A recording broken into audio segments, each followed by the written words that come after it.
उत्तर प्रदेश के हाथरस जिले से इस खबर ने हर कोई सुनने वाले की दिलों को झकझोर दिया।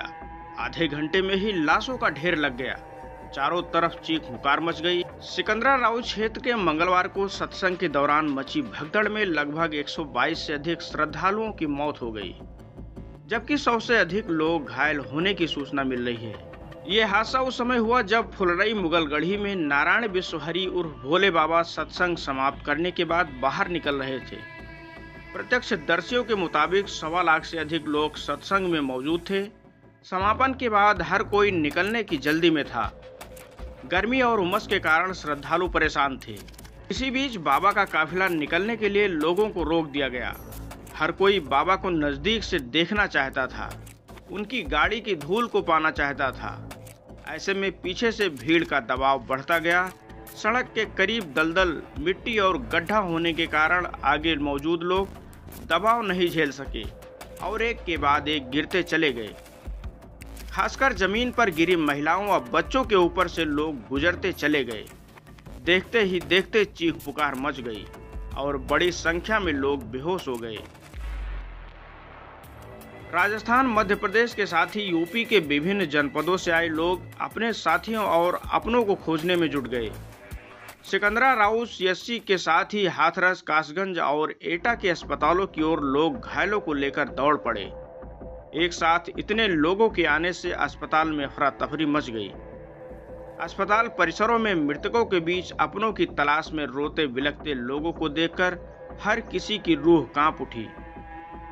आगरा अलीगढ़ मंडल के पुलिस और प्रशासन के आला अफसर देर रात तक हाथरस और सिकंदराराउ में घायलों के समुचित उपचार और अपनों की तलाश में भटक रहे लोगों की सहायता के साथ ही मृतकों के शव सम्मान पूर्वक उनके परिजनों को सुपुर्द करने की कवायद में जुटे रहे।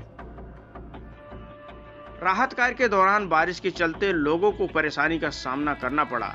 हालांकि लोगों की मदद के लिए हाथरस प्रशासन ने हेल्पलाइन नंबर भी जारी कर दिया है। जय भोले बाबा सत्संग के समापन के बाद अपनी गाड़ी से रवाना हो रहे थे। जैसे ही उनकी गाड़ी एटा अलीगढ़ हाईवे मार्ग पर चढ़ी, तभी दोनों ओर से लोग उनके दर्शन और गाड़ी की धूल लेने उमड़ पड़े। तभी सड़क की एक और दलदल युक्त पटरी से फिसलते सैकड़ों अनुयायी एक दूसरे के ऊपर गिर पड़े और दब गए। लोगों ने भीड़ में दबे सत्संगियों को अस्पताल भिजवाया और बचाव कार्य में जुट गए। तमाम सत्संगी एक दूसरे से बिछड़ गए।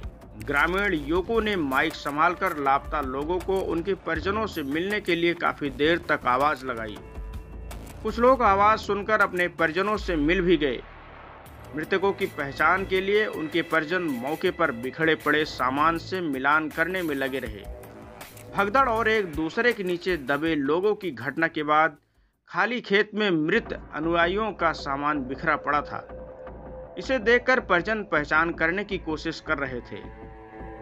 मौके पर किसी सत्संगी का भोजन की पोटली तो किसी के जूते, किसी के चप्पल, किसी के सैंडल, किसी के कपड़े, किसी की बोतलें पड़ी हैं। भारी मात्रा में जुटे चप्पल और सामान को देखते ही हादसे में मरने वालों की संख्या का अनुमान लगाया जा सकता है। मुगलगढ़ी और फुलरई के बीच करीब 200 बीघा जमीन पर सत्संग में लगभग 1.25 लाख से अधिक लोग शामिल हुए थे। इसकी तैयारी पिछले 15 दिनों से चल रही थी। तमाम जिलों के सत्संगी 24 घंटे पहले आकर यहां जमे हुए थे। आलम यह है कि 3 किलोमीटर दूर तक वाहनों की कतारें लगी हुई थी। एसडीएम की ओर से आयोजन की अनुमति दी गई थी, लेकिन शासन प्रशासन की ओर से इस बात का अंदाजा नहीं लगाया गया था कि कितने लोग सत्संग में शरीक होंगे। जानकारी के मुताबिक 1.25 लाख से अधिक लोगों की मौजूदगी के बावजूद 72 पुलिस कर्मियों को ही ड्यूटी पर लगाया गया था। प्रवेश और निकास द्वार को लेकर किसी भी प्रकार की व्यवस्था नहीं थी। प्रधानमंत्री नरेंद्र मोदी ने हाथरस में हुए हादसे में मारे गए प्रत्येक मृतक के परिजनों को प्रधानमंत्री राहत कोष से 2 लाख रुपए की अनुग्रह राशि देने की घोषणा की है। इसके अलावा सभी घायलों को 50,000 रुपए दिलाए जाएंगे। इससे पहले लोकसभा में राष्ट्रपति के अभिभाषण पर अपने भाषण के दौरान प्रधानमंत्री ने हाथरस हादसे पर दुख जताया है।